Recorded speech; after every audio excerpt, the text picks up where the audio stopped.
while scratching at the rough rope, trying to loosen it from around my neck. It was no use, as I tore at my skin instead, drawing blood with my dirt-packed fingernails. Suddenly, I was dropped onto the hard ground, which forced one of my ankles to snap from the sudden impact. I screamed in pain before I rolled on my back, coughing and gasping desperately in need of air. My vision was hazy due to the loss of consciousness from being beaten moments before. The only thing I could see was the bright lights coming from the torches, which flickered in the cool darkness. There was a creepy silence in the atmosphere as crickets continued to play their usual melodies, unaware of any danger. Before this uncomfortable situation came about, I was in the middle of an important discussion with Mama and Papa. The next thing I knew, 2 gunshots ranged out of nowhere. Both Mama and Papa stood silently in shock before dropping to the ground, one after the other. Papa was the first to fall. I could see by looking into his ghostly eyes that he was dead before he hit the ground.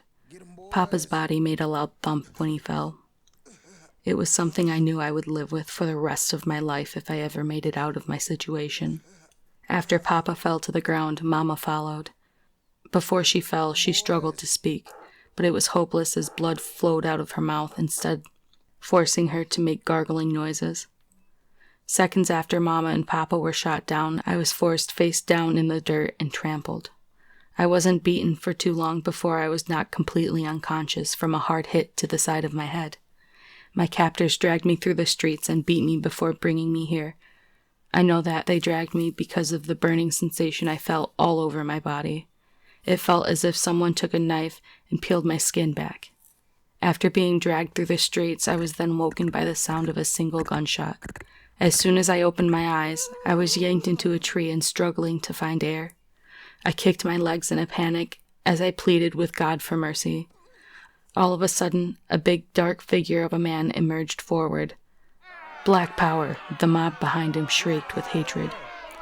Between being jerked into the tree and trying to find air when I was let down on the ground, I only took a couple of glances to see who my captors were, but it was too dark to notice anyone.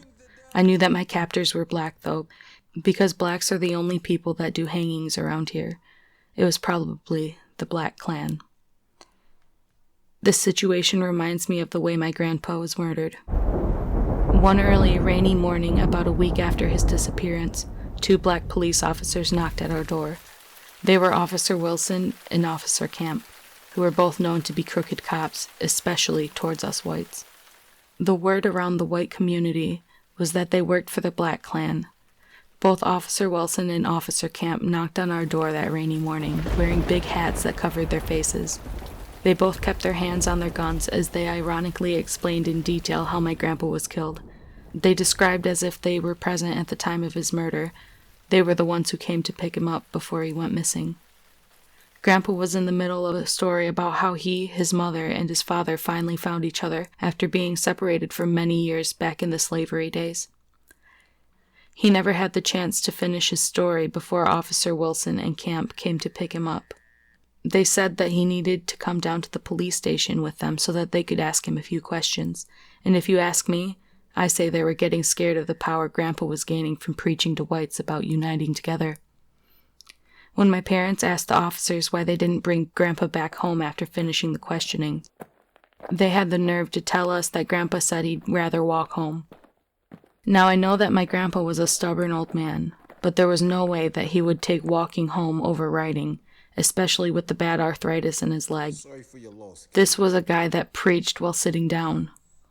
The officers told us how Grandpa's killers beat and dragged his body through the streets before hanging him, the very same way I was beaten and dragged. When they asked us to go identify Grandpa's body, Mama, Papa, and I could barely recognize him from all the skin he'd lost. I reckon I'm looking about the same as he did. The sheriff didn't even have the decency to cut the rope from around his neck before we got there. He let Grandpa's body stay in the tree, swinging from side to side, while blood dripped from the bottom of his feet onto the ground, making small puddles. Insects ate away at the open wounds on his face as he hung high in the tree, and flies buzzed around his dead body. Little black kids walked by, pointing and giggling as Papa held my grieving Mama in his arms. The locals were so used to whites being hanged that they hardly noticed, or even cared. as they walked down the streets and continued shopping and going about their perfect black lives. Now that I've got your attention, let me update you on what's going on around here. First off, my name is Jonathan Anthony Wallace. My friends call me Johnny for short. You can call me whatever you like, but I prefer Johnny. I'm just your typical 16-year-old white kid living in the racist state of South Carolina. Yep, that's right. The year is 1925 and the state of South Carolina is controlled by none other than the Black Klan. We'll get into all that Klan stuff a little later, but for now, I'm going to start off at the beginning of how all of this rubbish came about. So just sit back, relax, and kick your heels up because you haven't heard anything yet.